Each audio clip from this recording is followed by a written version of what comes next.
महाराष्ट्र मामले पर आज समाअत हो सकती है। सुप्रीम कोर्ट में आज इस मामले की समाअत की जा सकती है। बता दें आपको कि एकनाथ शिंदे गुट की अर्जी पर आज समाअत मुमकिन है। डिप्टी स्पीकर के फैसले के खिलाफ अर्जी लगाई है एकनाथ शिंदे गुट ने। बड़ा अपडेट दे रहे हैं आपको। आज सुप्रीम कोर्ट में अहम समाअत हो सकती है। महाराष्ट्र के सियासी बहरान को लेकर एकनाथ शिंदे गुट ने डिप्टी स्पीकर के फैसले को लेकर सुप्रीम कोर्ट में अर्जी लगाई है। डिप्टी स्पीकर ने शिवसेना के 16 बागी अरकान असेंबली को नाअहल करार देने का हुक्म सुनाया और इसके लिए 48 घंटे का वक्त दिया गया, लेकिन अरकान असेंबली को यह वक्त कम लगा। पहले उन्होंने सुप्रीम कोर्ट जाने का इंतबाह दिया था और अब बड़ा अपडेट यह है कि एकनाथ शिंदे ग्रुप ने अर्जी लगा दी है सुप्रीम कोर्ट में। इस पर आज समाअत मुमकिन है। अमजद खान हमारे साथी फोन लाइन पर मौजूद हैं। अमजद, रोज बरोज गहराता जा रहा है महाराष्ट्र का सियासी बहरान और जैसे कि पहले ही खदशात थे, ये मामला अब सुप्रीम कोर्ट भी पहुंच गया। हाँ जी बिल्कुल, अगर बात करें पहले दिन से ही हम बात कर रहे थे, उसके बाद जब से बाकी नेता होटल रेडिसन पहुंचे उसके बाद से ही लगातार ये कयास लगाए जा रहे थे कि जो इसके अंदर सियासी दावेदार के अंदर कहीं ना कहीं ये चीजें फंसेंगी और ये कहीं लंबा खींचेगी, जिसको लेके जो बागी एमएलए है तमाम लोग अभी सुप्रीम कोर्ट पहुंचे हैं। अब देखने वाली बात ये होगी कि आज सुप्रीम कोर्ट में इसकी समाअत होती है कि नहीं होती है। अगर शिवसेना की तरफ से बात करें तो शिवसेना की तरफ से कपिल सिब्बल को कहा गया है। देखने वाली बात ये होगी कि आज कपिल सिब्बल शिवसेना की तरफ महाराष्ट्र सरकार की तरफ से शिवसेना की तरफ से पेश होते हैं कि नहीं होते हैं। और लगातार ये कयास लगाए जा रहे थे कि इसके अंदर जितनी भी कानूनी पहलू है उसको जांचा जा रहा है, उसको परखा जा रहा है और ये आगे की लड़ाई कहीं ना कहीं कानूनी लड़ाई होगी। तो अमजद, बताया जा रहा है कि सुप्रीम कोर्ट की वेकेशन बेंच इस मामले की समाअत करेगी।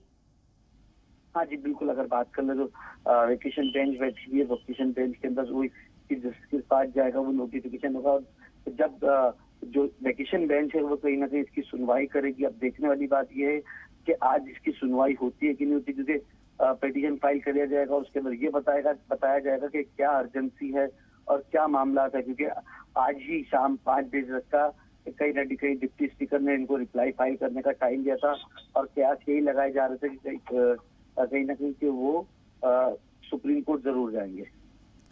तो अब सबकी निगाहें अमजद आखिर सुप्रीम कोर्ट में क्या होता है एकनाथ शिंदे गुट की इस अर्जी पर। इसके अलावा महाराष्ट्र की बात करें तो वहां भी क्या सरगर्मियां हैं, शिवसेना की जानिब से कौन सा नया कदम लेने की बात की जा रही है? देखिए, अभी ये सुप्रीम कोर्ट में मामला चला गया है और अगर महाराष्ट्र की बात करें तो महाराष्ट्र की सियासत के अंदर तमाम तरीके के जो शिवसेना के लीडर है उद्धव ठाकरे, आदित्य ठाकरे, वो तमाम ये कोशिश कर रहे हैं कि जितना भी संगठन के ऊपर पकड़ बनाई जाए वो पकड़ बनाने की कोशिश महाराष्ट्र में लगातार जारी है। हमने ये देखा कि कल भी आदित्य ठाकरे जो थे कल वाकोला गए थे, सांताक्रूज वाकोला गए थे, वहां पर संबोधित किया अपने कार्यकर्ताओं को और उनके अंदर कहीं ना कहीं जोश भरने की कोशिश करी और उनका वहां पर साफ तौर पर ये कहना था कि बागी आमदार को कहीं ना कहीं विधानसभा की सीढ़ी देखने ना दी जाए। तमाम शिवसैनिक को ऐसे अपील कर रहे थे और ये कोशिश कर रहे हैं अपने शिवसैनिक को ये बता रहे कि हम एकजुट है, बस हमारे एमएलए गए लेकिन हमारी पार्टी और हमारा संगठन कहीं ना कहीं हमारे साथ है उनका।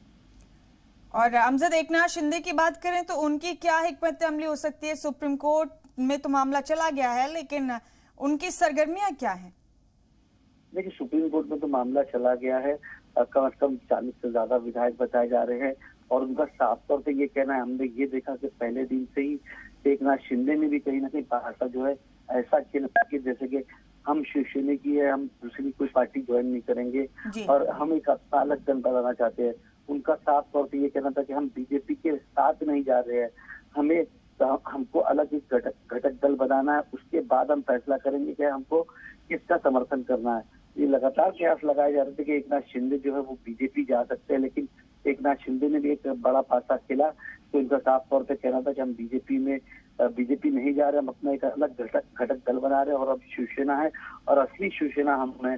अब देखने वाली बात ये होगी कि असली और नकली शिवसेना का जो दावा है वो कैसे पेश होता है और आने वाले सुप्रीम कोर्ट के अंदर दोनों ही लोग जो है अपनी वर्चस्व की जो लड़ाई है वो लगातार जारी रखेंगे। बेहद शुक्रिया आपका हमारे साथ जुड़ने के लिए अमजद, इस अहम खबर पर बहुत बहुत शुक्रिया।